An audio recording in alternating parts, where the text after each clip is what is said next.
반갑습니다. 타임 레버리지. 시간을 들여 막대한 수익으로 치환한다. 네, 오늘 현충일입니다. 여러분들 다 쉬는 날이실 텐데, 굉장히 또 좋은 하루, 휴식되는 그런 날이 되었으면 좋겠습니다. 그럼 바로 컨텐츠 좀 진행해 보도록 할게요.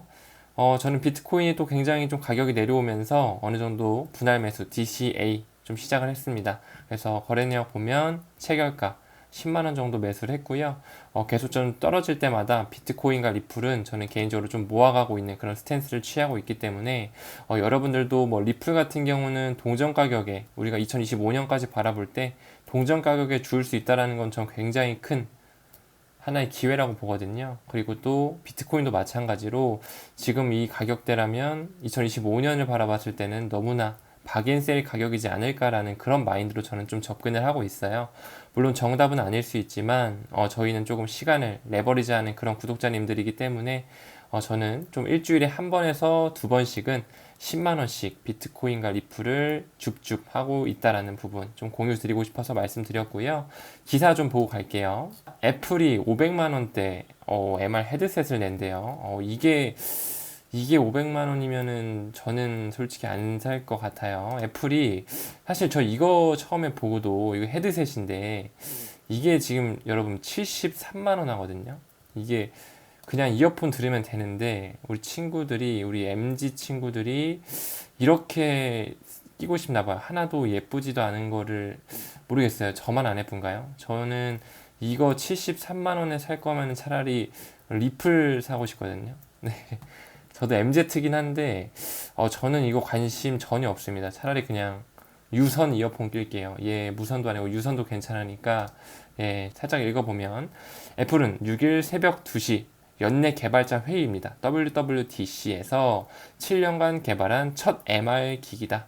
리얼리티 프로라는 이름을 들고 나오게 되는데 아직은 가칭이라고 해요. 이 고글 형태의 리얼리티 프로는 애플이 8년 만에 공개하는 새로운 폼팩터이다. 제품 형태이다라는 건데 출고가는 400만 원 중후반 선으로 예상이 되고 액세서리까지 포함을 해서 옵션 넣으면 500만 원대에 판매가 될 전망이라는데 이걸 과연 또 누가 살지 참 네, 조금 신기하긴 합니다. 여기서 MR은 믹스드 리얼리티, 즉 가상현실과 VR과 증강현실 AR의 장점들만 합친 기술이다. 이 부분 우리가 좀 알고 있어 주시면 좋을 것 같아서 가져왔고 이런 부분에 있어서 이 메타버스 종목이 굉장히 점점 떠오를 것이다 암시를 할 수 있다. 이렇게 좀 우리는 해석할 수 있을 것 같은데 여기서 한번 더 들어가서 이 스테픈 애플페이 도입했다. 가상 지갑 없이 NFT 구매 가능하다. 이 부분 굉장히 의미심장하게 한번 읽어봐야 됩니다. 이 Move to Earn이라고 해서 운동하면 돈 버는 어플리케이션이 있어요. 이 스테픈이 애플페이를 도입했습니다. 그렇기 때문에 굉장히 중요한 기사. 스테픈 사용자는 별도의 암호화폐 자산 지갑 연결 없이 법정 화폐로 스테픈 제품을 구매할 수 있다. 즉 다시 말해 암호화폐 지갑이 없어도 이런 NFT를 구매할 수 있다라는 거죠. 블록체인 게임 최초로 애플페이를 통해서 이 대체 불가능 토큰, Non-Fungible 토큰을 구매할 수 있다고 밝혔다. 이 부분이 굉장히 암호화폐의 접근성의 장벽을 낮추는 그런 부분으로 좀 해석이 될 것 같은데 하나만 더 보고 갈게요. 스테픈, 애플페이와 통합. 이제는 신용카드로 코인 구매 가능하다. 이 부분에 있어서 우리는 무엇을 암시해야 되냐? 이제 곧 제도권 수용이 머지 않았다라는 부분을 시사하는 바이지 않을까 저는 좀 그렇게 생각을 하고 P2E 게임에서 굉장히 인기 있는 이 엑시 인피니티 또한 앱스토어에 등록된 데에 이어서 이 스테픈이 애플페이 결제를 도입함으로써 애플의 가상자산 관련 정책이 완화되고 있다라는 부분입니다. 이런 부분에 있어서 우리는 비트코인의 하나의 현물 ETF가 곧 승인될 수 있을 것이다. 좀 지켜볼 필요가 있다라는 부분을 말씀드릴 수 있을 것 같아요. 2분기, 3분기 굉장히 중요한 하나의 과정이 될 것 같습니다. 애플페이 언급 드렸으니까 이번에는 세계적으로 굉장하게 유용하게 쓰이는 그런 페이 시스템에 대해서 좀 언급드리고 가겠습니다. 미국에는 애플페이와 구글페이가 있죠. 우리나라에는 네이버페이 그리고 카카오페이가 있습니다. 그리고 중국에는 알리바바 그룹의 알리페이와 위챗페이 있고요. 일본에는 라인페이, 인도에는 페이티엠으로 굉장히 이런 글로벌 페이먼트 시스템이 하나로 연결이 되어 있다. 이 부분의 중심은 뭐가 있을까요? 바로 리플이죠. 다시 한번 정리해서 보면 인도의 페이티엠 들어가 있고 알리바바 그룹의 알리페이와 위챗페이, 중국의 두 가지 대표 페이먼트 시스템이고 또 미국에서는 이 위페이 서비스로 나오는 구글페이와 애플페이가 있다. 그 중심에는 항상 이 리플이 있다라는 것은 우리는 명심해 주셔야 된다라는 부분 언급하고 넘어가겠습니다. 자, XRP 이야기 나왔으니까 이제 리플에 대한 어떤 뉴스 속보 몇 가지 좀 가져가도록 하겠습니다. 우리 친 리플 변호사죠. 바로 존 디튼 변호사가 이야기했습니다. 미국 리플과 SEC 소송 간에 리플이 승리할 확률은 25%며 SEC가 승리할 확률은 3% 미만이다라고 밝혔고요. 그에 이어서 그는 분할 판결, 즉 한 번의 소송이 끝나지 않고 좀 분할적으로 리플이 유리한 판결이 나올 확률은 50% 정도가 된다라고 이야기를 하고 있습니다. 지금 계속적으로 XRP의 가격 변동이 조금씩 오르면서 사람들의 어떤 기대 심리를 작용하고 있는데 우리는 조금은 너무 기대하기보다는 한 발자국 물러나서 어제 말씀드린 것처럼 조금 여유 있는 그런 모습으로 좀 지켜봐 주셨으면 좋겠습니다.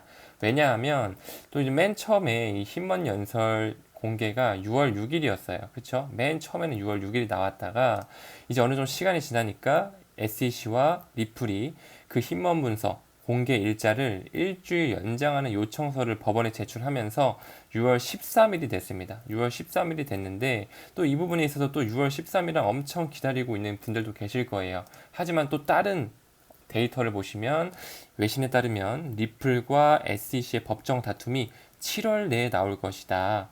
리플 소송을 맡은 담당 판사의 성향상 판결의 결과가 7월 중순경에 마무리될 것으로 보인다. 또 이렇게 나오고 있거든요. 그렇기 때문에 6월, 7월 언제 나오느냐 이거를 계속 우리가 눈 빠지게 기다리기보다는 하나의 미국의 디폴트 상황처럼 흘러가는 이슈다. 우리는 25년까지 그냥 리플을 포트폴리오에 담아서 가져가기만 하면 된다. 이렇게 조금 한 발 빠져서 거시적으로 볼 필요가 있다라는 부분이 너무 중요할 것 같습니다. 이번에는 트위터를 통해서 리플에 대한 소식 하나 더 전달해 드리도록 하겠습니다. 제가 자주 언급드리는 에드워드 파리나 이분의 트위터인데요. 50개국 이상에서 활동하는 일본 최대 은행인 미쯔비시 은행은 2018년 브라질에서 두 번째로 큰 은행이죠. 반코 브라데스코 SA와 이 MOU를 체결하면서 리플의 기술을 활용하여 일본과 브라질 간의 국경 간 결제를 개발했습니다. 라는 부분의 보고서를 가져왔거든요. 이 부분에서 해시태그로 XRP 레저와 DLT 분산 원장 기술을 통해서 바로 이 ODL 시스템을 통해서 새로운 국경 간 결제를 개발했다. 이런 보고서에 굉장히 리플이 많이 언급이 되고 있습니다.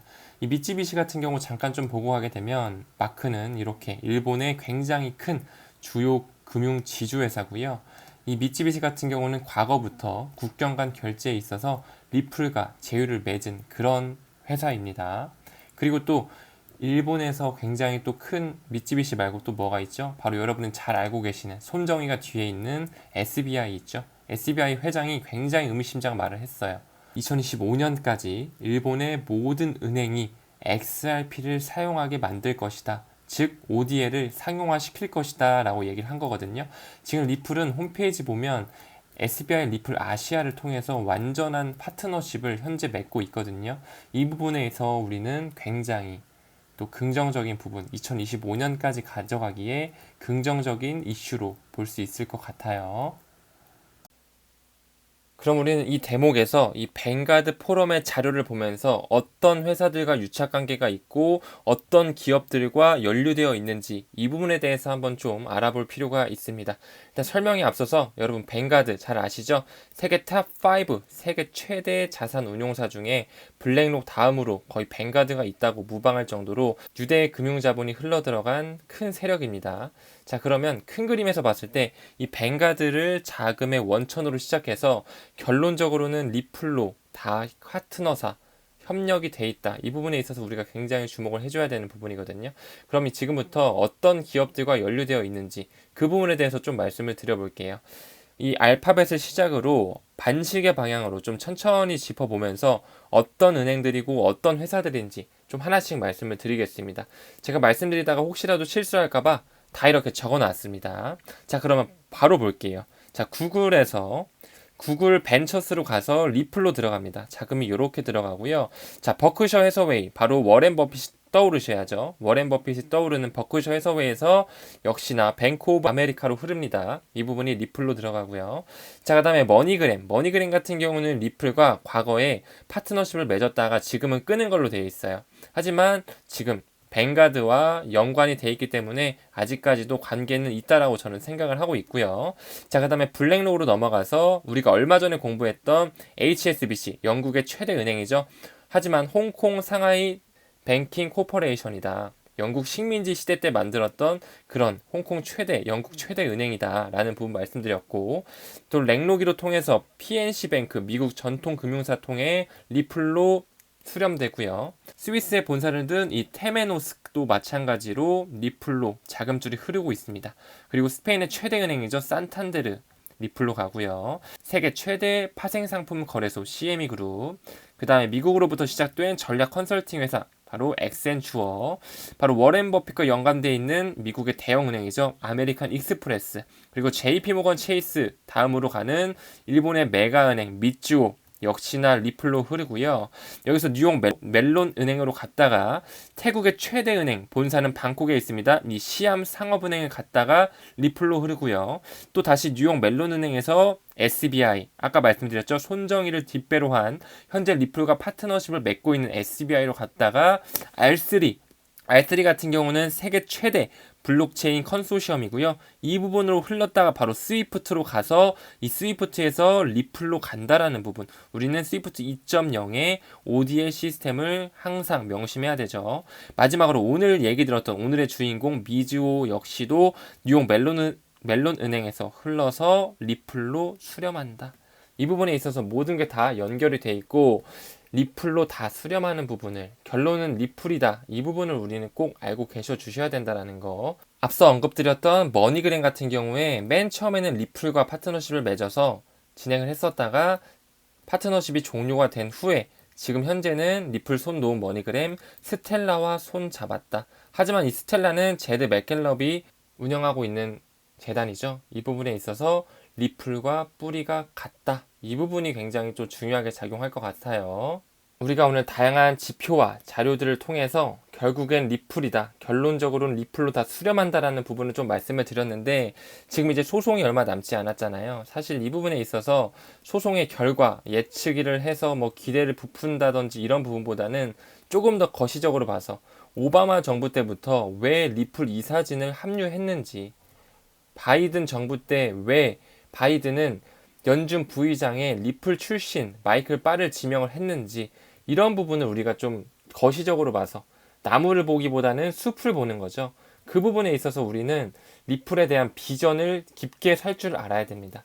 지금 단기적으로 봤을 때 소송이 어떻게 돼서 오를 것 같다, 떨어질 것 같다 라기보다는 우리는 리플에 대한 어떤 미래 가치를 알기 때문에, 그런 구독자님들이기 때문에 우리는 타임 레버리지를 꼭 하셔야 된다.